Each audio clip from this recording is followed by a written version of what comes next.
আপনারা দেখতে পাচ্ছেন, ঠিক আছে, চলে এসেছি চোষেন দাসের বাড়িতে। চোষেন দাসের সাথে দেখা হবে এক্ষুনি, ঠিক আছে, আপনাদেরকেও দেখাবো চোষেন দা কোথায় আছে, কি করছে, কি বৃত্তান্ত, ঠিক আছে, দেখতে থাকুন। তো দেখতে পাচ্ছেন চলে এসেছি চোষেন দাসের বাড়িতে।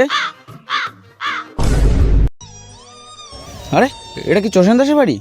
হ্যাঁ আমি চোষেন দাস, বলো। এক্ষুনি যে বেরোলো সেটা কে? কই কেউ দেখি না তো, ঘরে কেউ আছে নাকি? কেউ নেই। আপনি চোষেন দাস? হ্যাঁ আমি তো চোষেন দাস, বলুন। আমি শুনলাম আপনি নাকি খুব গরিব, হ্যাঁ গরিব তো। খেতে পান না?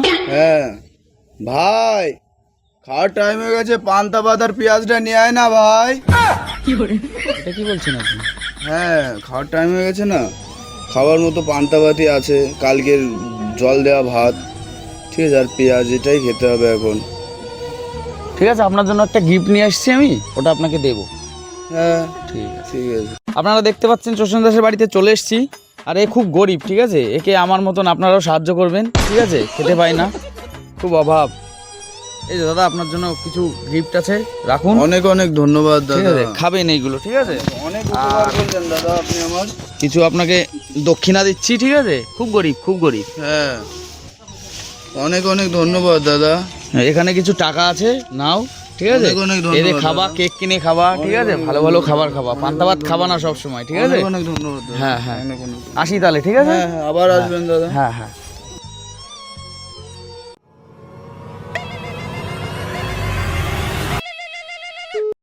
হ্যাঁ বলো মিস্ত্রি।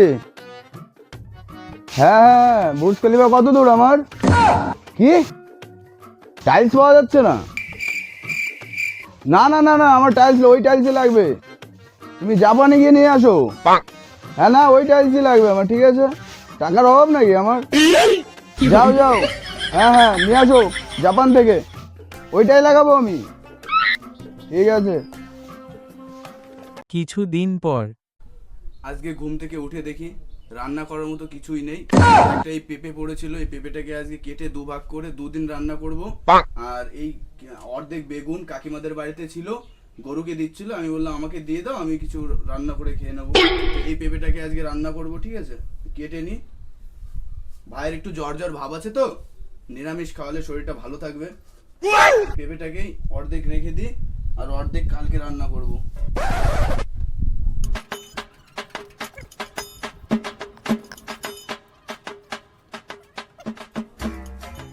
রান্নাটা করে নি। ভাই সকালবেলা ঘুম থেকে উঠে বলছিল খিদে পেয়েছে।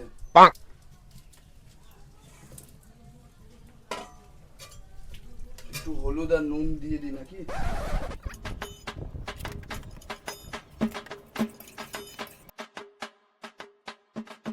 ও দাদা, ও দাদা, আজকে কি রান্না করছো? ও দাদা, কি রান্না করছো আজকে? দাদা আমার না খুব মাংস খেতে ইচ্ছে করছে জানো আজকে। কুতুমানিকে কালকে খাসির মাংস খাওয়ালাম, আজকে এবার মাংস মাংস মারাচ্ছে। যাই হোক, এর জন্যই তো টাকা পয়সা ইনকাম হয়, খাওয়াই আর একবার বাড়া। ভাই তুই এখানে বস, আমি দেখি টাকা পয়সা ব্যালেন্স করে দেখি, যদি থাকে 2-1 টাকা। বস ভাই এখানে, দেখি কিছু টাকা পয়সা পাওয়া যায় কিনা। ভাইটা মাংস খাবে বলছিল।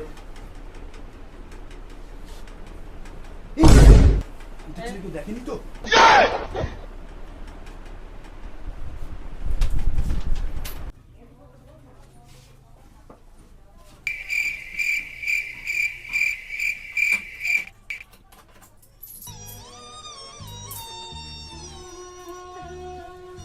অনেক খোঁজাখুঁজির পরে এই কিছু টাকা পেলাম।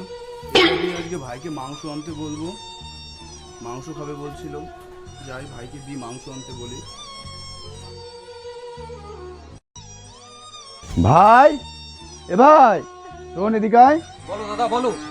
এই দেখ, দাদা বলো। অনেক খোঁজাখুঁজির পরে 50টা টাকা পেলাম। 45 টাকার মাংস আর 5 টাকার মশলা নিয়ে আসবি কিন্তু, ঠিক আছে? সাবধানে যা, মাংস খাবি না? ঠিক আছে, সাবধানে, রাস্তা সাইডে যাবে কিন্তু, गाली नहीं देना। ঠিক আছে? फैमिली फैमिली देखती है, वरना मैं ऐसे ऐसे गाली दूं, ऐसे ऐसे गाली दूं ना, जिंदगी भर याद रखेगी। কিছুদিন পর তো বন্ধুরা, তোমাদের আশীর্বাদে আমরা দুটো ভাই, অনাথ দুটো ভাই বেঁচে আছি তোমাদের সাহায্যে। তোমরা দেখতে পাচ্ছ আমরা খুবই কষ্টের ভিতরে জীবনযাপন করছি। আমরা খুবই কষ্টে আছি বন্ধুরা। মা বাবা ছাড়া বেঁচে থাকা কী যে একটা কষ্টের ব্যাপার। ওই তো বাবা, এই শান্তির ছেলে, চুপ কর, খাওয়া বন্ধ করে দেবো তোর, দেখবি? চুপ কর। হ্যাঁ বন্ধুরা, সরলা, তুমি কি দেখতে পাচ্ছ এগুলো? কি শান্তির ছেলে জন্মিয়েছো তুমি দুটো। সেই দিন যদি আমি